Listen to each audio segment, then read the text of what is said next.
বিসমিল্লাহির রহমানির রহিম। নবম শ্রেণীর বিজ্ঞান বিভাগের শিক্ষার্থীরা, আশা করি তোমরা ভালো আছো। গত সপ্তাহে তোমাদের সাথে আমার দ্বিতীয় অধ্যায় গতি সমীকরণগুলো নিয়ে কথা হয়েছিল।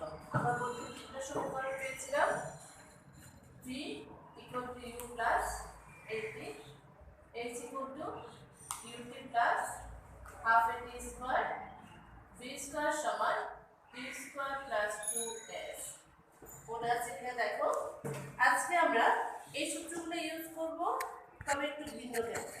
সেটা হচ্ছে পরন্ত বস্তুর সূত্র। পরন্ত বস্তুর সূত্র আসলে তোমাদের বইতে আছে।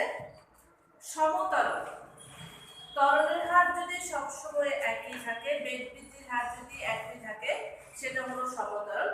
সমতরণে মাধ্যাকর্ষণ ত্বরণকে আমরা জি বলি। এর প্রভাবে কোনো বস্তুকে উপর থেকে ছেড়ে দিলে এটা গতিশীলের নিচের দিকে নামতে থাকবে। একটু দেখো, তোমাদের বই থেকে আমি বলছি। সমতরণ মাধ্যাকর্ষণ জনিত ত্বরণ জি এর প্রভাবে যে কোনো বস্তু যখন উপর থেকে ছেড়ে দিই, এটা গতিশীল হয়ে নিচের দিকে নামতে থাকে। এই ধরনের পরন্ত বস্তু, এই বস্তুকে বলা হয় পরন্ত বস্তু। এটা দেখে গ্যালিলিও তিনটা সূত্র বের করতেন। সূত্রগুলো স্থির অবস্থা থেকে মুক্তভাবে পড়তে থাকা বস্তুর বেলায় ব্যবহার করবে। গ্যালিলিও পরন্ত বস্তু সূত্র। পরন্ত বস্তুর সূত্র, এটা দুটো কন্ডিশন আছে। একটা হচ্ছে স্থির অবস্থা থেকে, শর্তগুলো হবে স্থির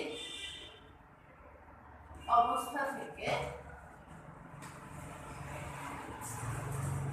মুক্তভাবে পড়তে হবে। স্থির অবস্থা থেকে মুক্তভাবে পড়ন্ত। মুক্তভাবে পড়ন্ত বলতে আমরা বুঝবো এখানে মাধ্যাকর্ষণ জনিত ত্বরণ ছাড়া অন্য কোনো বল কাজ করবে না। মাধ্যাকর্ষণ বল ছাড়া অন্য কোনো বল এখানে কাজ করবে না, শুধুমাত্র মাধ্যাকর্ষণ জনিত ত্বরণ থাকবে।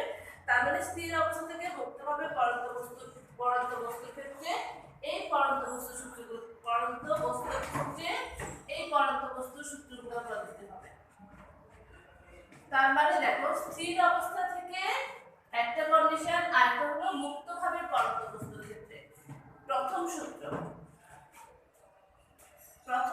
যদি আমরা বলি, তাহলে দেখেন স্থির অবস্থান ও একই উচ্চতা থেকে বিনা বাধায়, স্থির অবস্থান ও একই উচ্চতা থেকে বিনা বাধায় পড়ন্ত বস্তু সমান সময়ে সমান পথ অবস্থান দূরত্ব সমান পথ অতিক্রম করে। স্থির অবস্থান ও একই উচ্চতা থেকে, দেখো স্থির অবস্থান ও একই উচ্চতা থেকে বলতে আছে। তারপর নিচে বলে দিচ্ছি বিনা বাধায় পড়ন্ত বস্তু সমান সময়ে, পড়ন্ত সকল বস্তু, নিচে নির্দিষ্ট দিলাম, এই দেশে বইতে দেয় সকল বস্তু সমান সময়ে সমান পথ অতিক্রম করে। তোমাদের বইতে আছে, তারপর নিচে লিখে দিলাম স্থির অবস্থান ও একই উচ্চতা থেকে বিনা বাধায়। বিনা বাধায় এবং মুক্তভাবে কথাটা একই জিনিস। বিনা বাধায় এবং মুক্তভাবে কথাটা একই জিনিস। পরন্ত সকল বস্তু, এখানে বলেছে পরন্ত বস্তু সমান সময়ে সমান পথ অতিক্রম করে। আমি এখানে সকল কথাটা যোগ করেছি। সকল কথাটা যোগ করার অর্থই হলো, আমি যদি ধরো তোমার বিল্ডিং এর ছাদ থেকে তুমি একই সময়ে একটা লোহার টুকরা এবং কাগজ ফেলে দাও, বাস্তবিক ক্ষেত্রে এখন বাস্তব দেখা যায় কাগজ, লোহাটা আগে পড়ছে, কাগজটা পরে পড়ছে।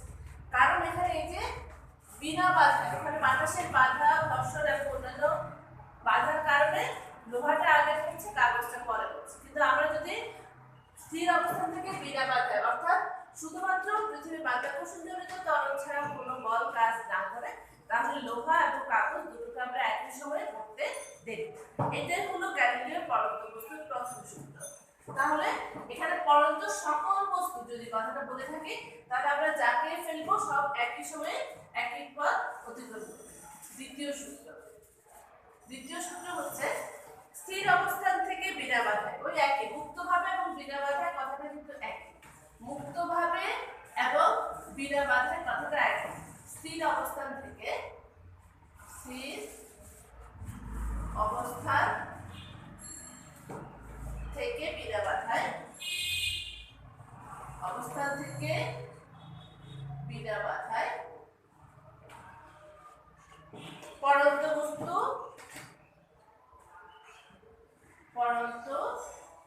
বস্তু নির্দিষ্ট সময়ে প্রাপ্ত বেগ নির্দিষ্ট সময়ে প্রাপ্ত বেগ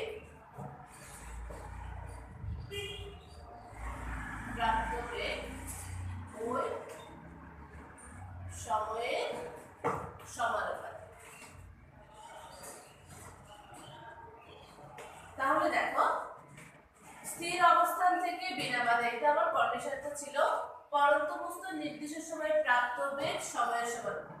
অর্থাৎ বেগ যদি v হয়, বেগ v এবং সময় t হলে v প্রপোর্শনাল টু t।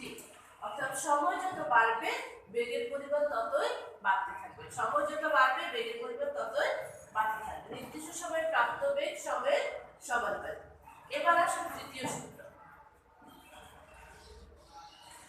বইতে আছে, টিচার তারপরে লিখে দিচ্ছি, স্থির অবস্থান থেকে বিনা বাধায়, একই জিনিস, স্থির অবস্থান থেকে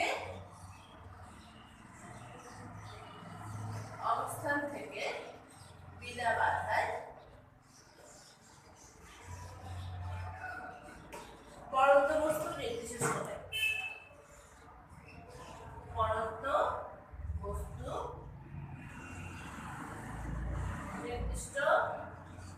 সময়ে যে দূরত্ব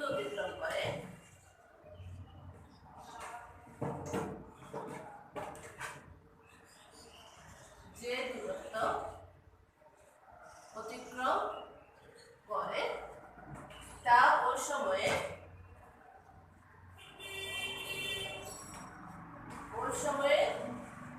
বর্গের সমানুপাতিক। যদি দূরত্ব h এবং সময় t হয়, t হলে আমরা কি লিখব,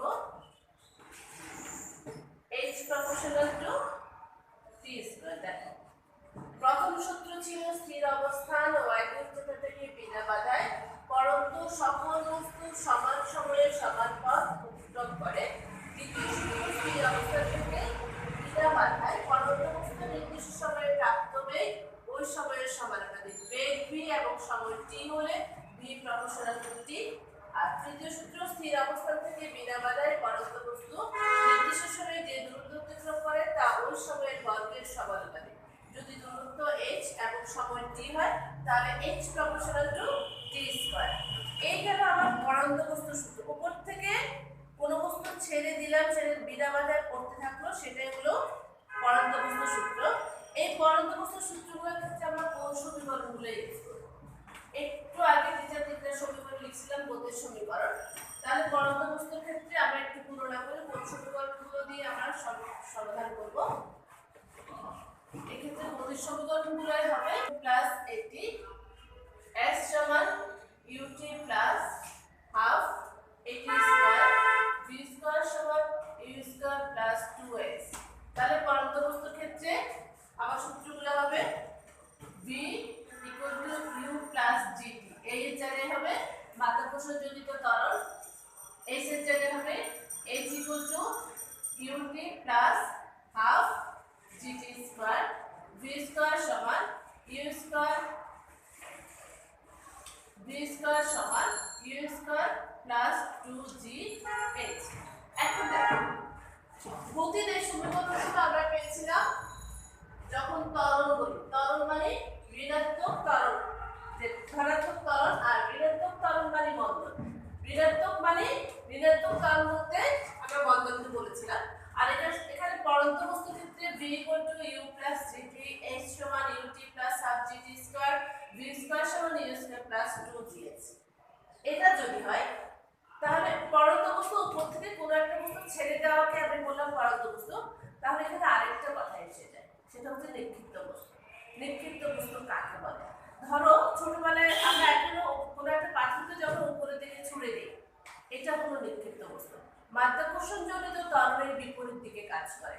কোনো একটা বস্তু উপর থেকে নিচের দিকে ফেলে দেওয়া মানে মাধ্যাকর্ষণজনিত ত্বরণ তাকে পৃথিবীর কেন্দ্রের দিকে টানে, অর্থাৎ মাধ্যাকর্ষণজনিত ত্বরণ যেদিকে কাজ করছে আমিও পাথরটাকে সেদিকে ছেড়ে দিলাম।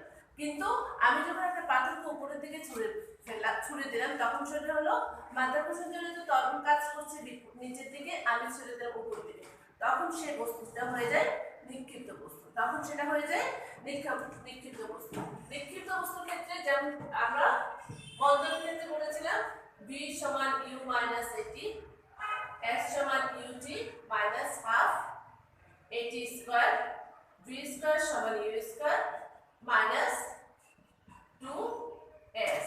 ঠিক একই ভাবে যখন নিক্ষিপ্ত বস্তু হবে তখন v সমান u মাইনাস gt, s সমান ut minus half gt square, v square সমান u স্কয়ার মাইনাস 2gh। এখন দেখো এটা হচ্ছে বন্ধনের ক্ষেত্রে, এটা ছিল তরল, এটা হচ্ছে পরন্ত বস্তু, আর এটা হলো নিক্ষিপ্ত বস্তু। এটা হলো পরন্ত বস্তু, এটা হলো নিক্ষিপ্ত বস্তু। তার মানে আমরা এই গতির সমীকরণ, তিনটা সমীকরণকে আমরা আমাদের সুবিধা মতো যখন উদ্দীপক যে অনুসারে বলবো আমরা সেই অনুযায়ী গাণিতিক সমস্যা সমাধানের জন্য এই ইকুয়েশনগুলো ব্যবহার করব। তরল হলে প্লাস, বন্ধন হলে মাইনাস, পরন্ত বস্তুর ক্ষেত্রে সূত্রটা প্লাস, নিক্ষিপ্ত বস্তুর ক্ষেত্রে সূত্রটা মাইনাস। এই সূত্রগুলো ইউজ করে আমরা আমাদের গাণিতিক সমস্যাগুলো সমাধান করব। এবার আসো তোমাদের বইতে গাণিতিক সমস্যা আছে। ক্রিকেটের একজন ভালো পেস বোলার ঘন্টায় 150 কিলোমিটার/আওয়ার বেগে বল ছুঁড়তে পারে। একজন পেস বোলার 150 কিলোমিটার/আওয়ার বেগে বল ছুঁড়তে পারে। সে যদি খাড়া উপরের দিকে বলটা ছুঁড়তো তাহলে কত দূর উঠবে? ক্রিকেটের একজন পেস বোলার ঘন্টায় 150 কিলোমিটার/আওয়ার বেগে বল ছুঁড়তে পারে। সে যদি খাড়া উপরের দিকে ছুঁড়ার মানেই হচ্ছে সেটা নিক্ষিপ্ত বস্তু। উপরের দিকে কোনো বস্তু ছুঁড়ে দেওয়া মানেই হলো সেটা নিক্ষিপ্ত বস্তু। কাজে আমরা দেখি সে যদি খাড়া উপরের দিকে বলটা ছুঁড়ে কত বলে বলটা কত দূর উঠবে। তাহলে দেখ এখানে u = 150 কিলোমিটার/আওয়ার। আমরা কত ক্লাসে বলেছিলাম আমরা ফিজিক্সের গাণিতিক সমস্যাগুলো সমাধান করতে গেলে এমপিএস অ্যাপ্টে করতে। তাহলে বেগ আদিবেগ 2, তাহলে 150 into 1000 divided by 60 into 60, এটা কত হয়? Maybe 41.6 metre per second. এটা ছিল মিটার, এটা ছিল সেকেন্ড। তাহলে 41.67 metre per second, 67 metre per second যদি হয় 41। তাহলে দেখো আদিবেগ হলো এটা, শেষ বেগ বলটা কত উপর উঠবে, কত উপর ওঠা মানে শেষ বেগটা তার শূন্য হয়ে যাবে। তাহলে শেষ বেগ v = 0। একটা বোলার 150 কিলোমিটার/আওয়ার বেগে বল ছুঁড়তে পারে। যদি খাড়া উপরের দিকে ছুটবে তাহলে সেটা কত উপরে যাবে? তাহলে এখানে আমার অভিকর্ষণ ত্বরণ g = 9.8 metre per second square, আর অতিক্রান্ত দূরত্ব অভিকর্ষজ ত্বরণ অতিক্রান্ত দূরত্ব h = 1। তাহলে আমরা কি করব? আমরা জানি v² = u² - 2gh, or এটা 0, v² v এর মান হয়ে যাচ্ছে 0 সমান u² - 2gh, আমি মানটা বসাবো, or 2gh = u² divided by 2gh = u², or h = u² divided by 2g।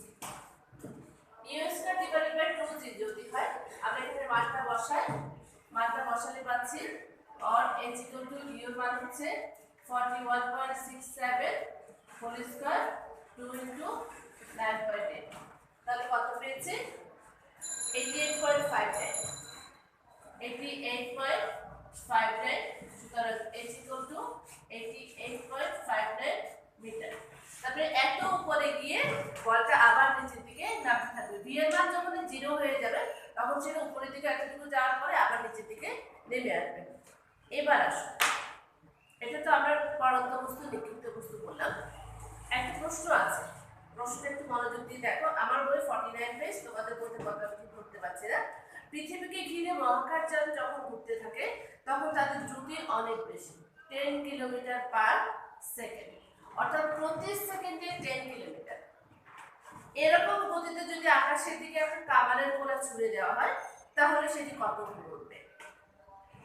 পৃথিবীকে ঘিরে একটা মহাকাশযান যার দ্রুতি ছিল 10 কিলোমিটার পার সেকেন্ড, এরকম দ্রুতিতে যদি আকাশের দিকে একটা কামানের গোলা ছুড়ে দেওয়া হয় তাহলে সেটা কত দূরত্ব যাবে?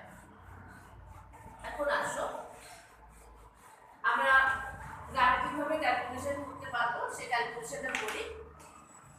সেটা হচ্ছে কোন ইকুয়েশন যাবে h সমান u স্কয়ার 2g।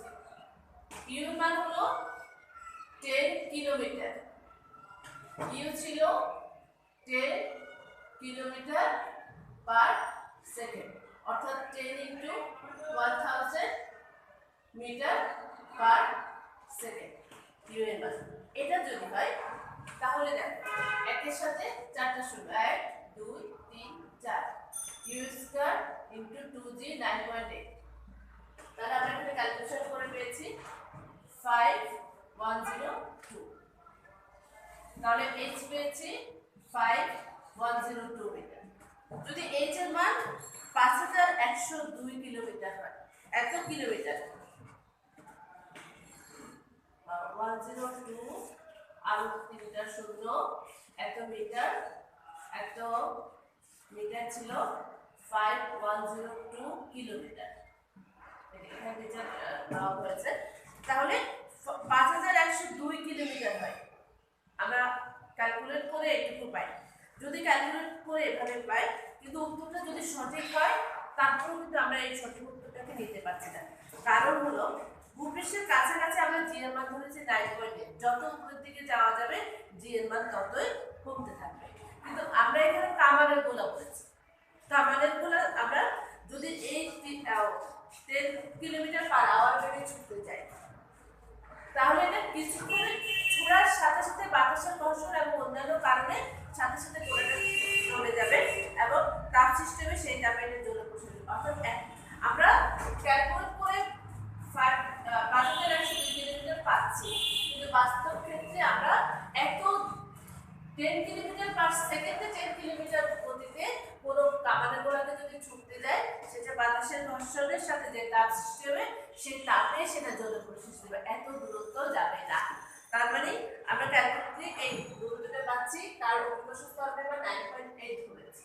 9.8 যতই উপরের দিকে যাওয়া যাবে জি এর মান তত কমে যাবে, আমাদের মানটা থাকবে না। আরেকটা কথা হলো এত বিশাল এত দ্রুতিতে যদি আমরা কোনো বস্তুকে ছুটতে যাই তাহলে সেটা ঘর্ষণে যে তাপ সৃষ্টি হবে সেই তাপে সেটা জ্বলে পড়ে শেষ হয়ে যাবে, এটা আর বেশি দূরত্ব যাবে না।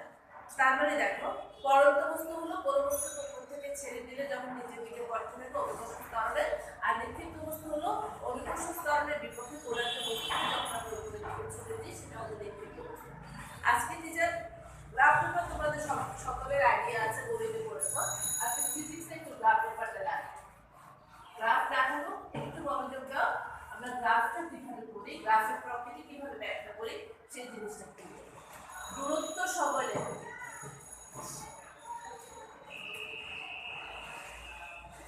দূরত্ব সময়। আমরা যদি দূরত্ব সময় লেখচিত্রটা বুঝতে পারি তাহলে আমরা যে লেখচিত্রে দিই সেটা বুঝতে পারবো এবং ব্যাখ্যা করতে পারবো। আবার বইতে একটা ছক দেওয়া আছে, সময় সেকেন্ড দূরত্ব মিটার। আমি বইয়ের জিনিসগুলো আগে বুঝাই দিচ্ছি।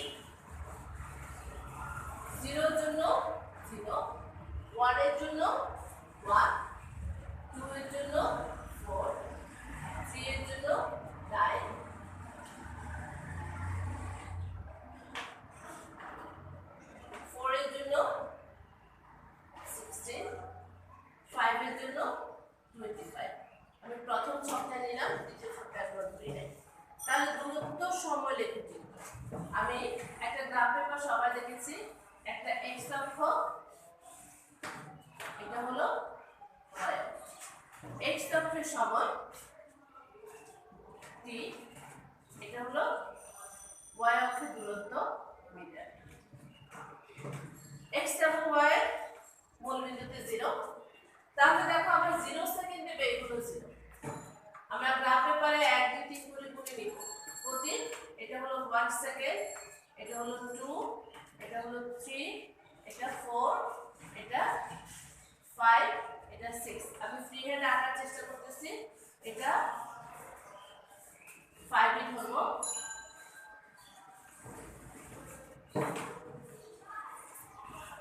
দূরত্ব মিটার।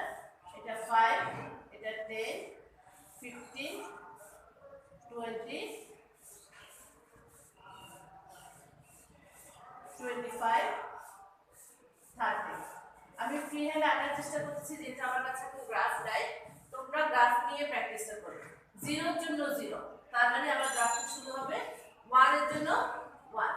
এই 1 এর জন্য যদি এটা 5 হয়, ধরে নিলাম 1 এখানে। 2 এর জন্য 4, এই 2 এর জন্য 5 এর থেকে একটু কম। 3 এর জন্য 9, 10 এর থেকে একটু কম, বরাবর যাচ্ছি। 4 এর জন্য 16, 15 এর পরে 16, 5 এর জন্য 25, একদম এখানে। আমি এই মূল বিন্দুগুলো যদি যোগ করি, এখানে একটা বিন্দু, এখানে একটা বিন্দু, এখানে বিন্দু, বিন্দুগুলো আমি তোমাদের বোঝার জন্য গ্রাফ করে দিচ্ছি। দেখা যাচ্ছে আমি যে গ্রাফটা পেয়েছি সেটা মূলবিন্দুটাকে একটা সরলরেখা। তো আদি বেগ ছিল 0, ক্রমান্বয়ে তার বেগটা বৃদ্ধি হয়েছে, অর্থাৎ এখানে ত্বরণ হয়েছে। বেগ বৃদ্ধি পাওয়া মানে এখানে ত্বরণ হওয়া, ঠিক আছে। এই যে আমি বললাম আদি বেগ 0 থেকে বৃদ্ধি পেয়ে এখানে যে কোনো 5 সেকেন্ড, 4 সেকেন্ড, 3 সেকেন্ড ওরা দিয়েছে, সে সময় আমরা বেগের কত দূরত্ব গেল সেটা বের করতে পারলাম। কিন্তু গ্রাফ থেকে আমরা যদি 1.5 সেকেন্ডে কত দূরত্ব যায়, তার মানে আমি এখানে 1.5 সেকেন্ডে যে দূরত্ব যায়, বরাবর দাগটা দেব, যে বিন্দুতে যায় সেখান থেকে জাস্ট এখানে লম্ব টানবো। আমি দূরত্বটা পেয়েছি। 4.5 এ কত দূরত্ব যায় গ্রাফ থেকে বের করতে পারবো। লম্ব টানার পরে এখানে যে দূরত্বটা যাবে সেই বিন্দু থেকে আমার এখানে লম্ব টানবো। এই জিনিসগুলো কিন্তু আমরা শিখে যাই। এই জিনিসগুলো আমরা গ্রাফ থেকে শিখে যাব।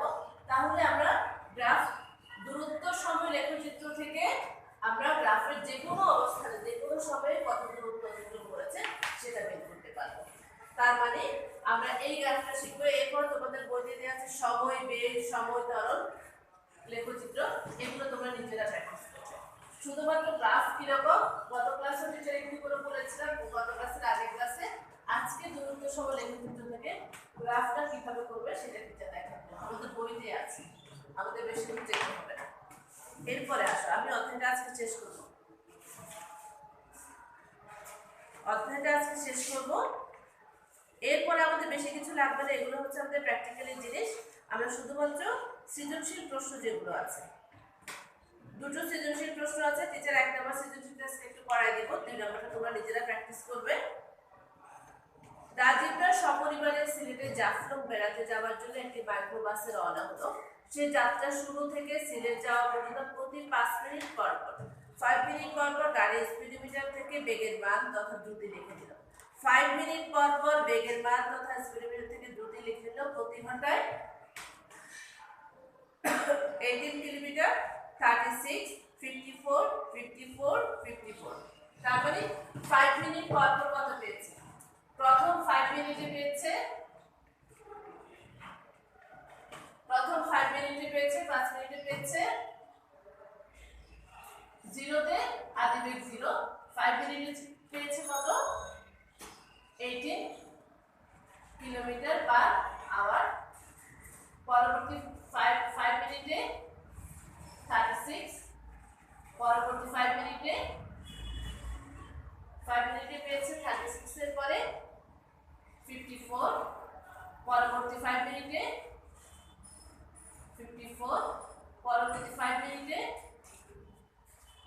30 পেয়েছে 54, 54 এর মান কতটা পেয়েছে? 3টা। তারপরে পরবর্তী 5 মিনিটে আবার পেয়েছে, উদ্দীপক থেকে কথা বলছে 36, বেগটা হ্রাস হয়েছে। পরবর্তী 5 মিনিটে পেয়েছে আবার 18।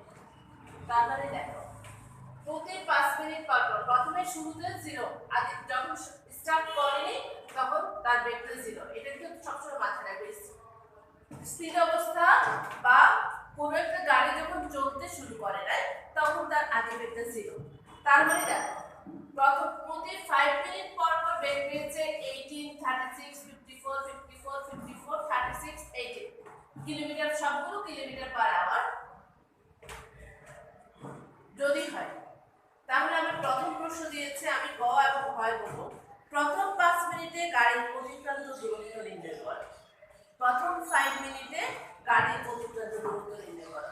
তাহলে প্রথম 5 মিনিটে গাড়ির গতিবেগ ছিল 18 কিলোমিটার পার আওয়ার। তাহলে আমরা একটু আসি, t = 5 মিনিট 5 × 60 সেকেন্ড, কারণ আমার এগুলো সবসময় এমকে চালুতে হবে। সেকেন্ড, সময়,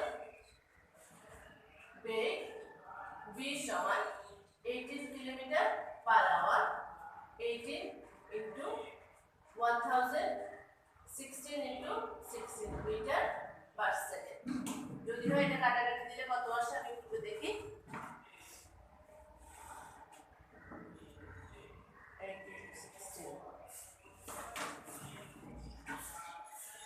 কাটাকাটি দিয়েছি, তাহলে 18 × 10, 6 × 6, 6 1 3, 3 দিলে 2 1 5, তার মানে 5 মিটার পার সেকেন্ড।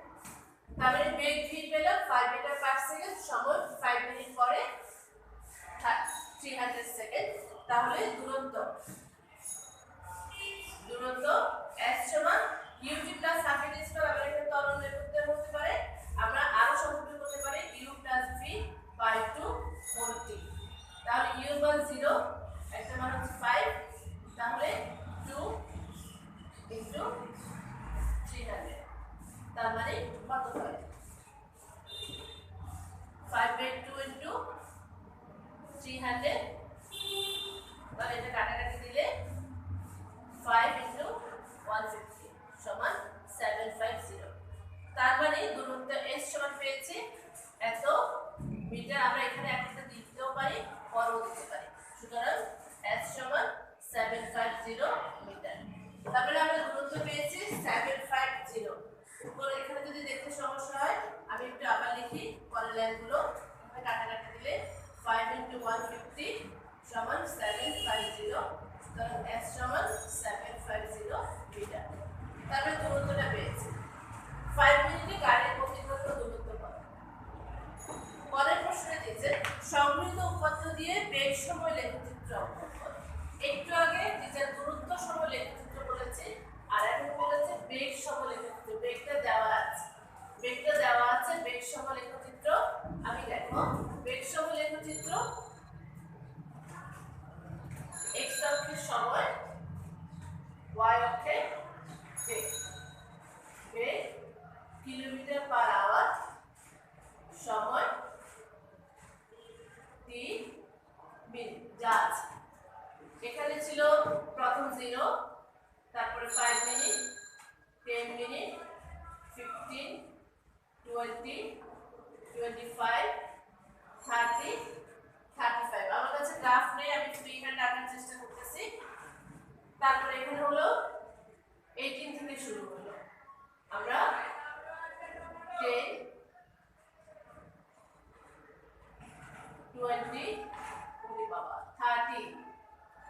20, 30, 40, 50, 60।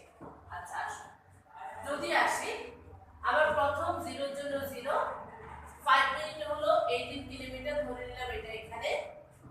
তারপরে হলো পরবর্তী 15 মিনিটে 54 একদম, এটা যদি যায় পরবর্তী সেকেন্ড 10 এ 54, তারপর 15 ও 54 না 36, 10 হচ্ছে 36, 36 এটা আর এটা হবে 54। তার মানে দেখো এটাও 54, পরবর্তীটাও 54, এরপরে আবার 36 এ আসছে, এরপরে 80 এ আসছে। যদি আসে আমি বিন্দুগুলো যোগ করি। গ্রাফে কিন্তু সোজা 1 2 3 4 করে গোনা যায়। গ্রাফে তোমরা 1 2 প্রতি এক ঘরের মান 1 হলে এই যোগ করলে টিচারের ফ্রি হ্যান্ড আঁকা থেকে কতটুকু হয় দেখো, এই আঁকলাম আঁকলাম আঁকলাম, এখানে কিন্তু শেষ। তার মানে প্রথম 15 মিনিট, প্রথম 1 2 3 প্রথম 15 মিনিট পর্যন্ত গাড়িটার বেগ বৃদ্ধি হয়েছে, অর্থাৎ এটা ত্বরণ হয়েছে। পরবর্তী 10 মিনিট সেটা সমবেগে গেছে, 54 54 54, অর্থাৎ বেগটা বৃদ্ধি হয়নি, সমান বেগে গেছে। পরবর্তী 10 সেকেন্ডে দেখা গেল গাড়িটার বেগ হ্রাস হয়েছে, 54 থেকে 36 এ আসছে, 36 থেকে 80 তে আসছে। তার মানে আমরা বলতে পারবো বেগ সকল একক থেকে এখানে গাড়িটার প্রথম 15 সেকেন্ডে তার বেগ বৃদ্ধি হয়েছে, অর্থাৎ এখানে ত্বরণ হয়েছে। পরবর্তী 10 সেকেন্ড তার বেগটা সমবেগে গেছে, বেগ অপরিবর্তিত ছিল, বেগের বৃদ্ধি হয়নি, অর্থাৎ এখানে ত্বরণ নেই। এবং লাস্ট 10 সেকেন্ডে গাড়িটার বেগ হ্রাস হয়েছে, অর্থাৎ এখানে বন্ধ হয়েছে। এই যে একটা গ্রাফ আঁকতে পারা এবং ব্যাখ্যা করতে পারা, এগুলো কিন্তু আমাদের মেইন বই থেকে আসে, আমরা সবসময় মেইন বইটা ফলো করব। এর দ্বিতীয় নম্বর সৃজনশীলটা তোমরা বাসায় করবে এবং যদি না পারো স্কুল খুললে টিচারকে বলবে। সেই পর্যন্ত সবাই ভালো থাকো।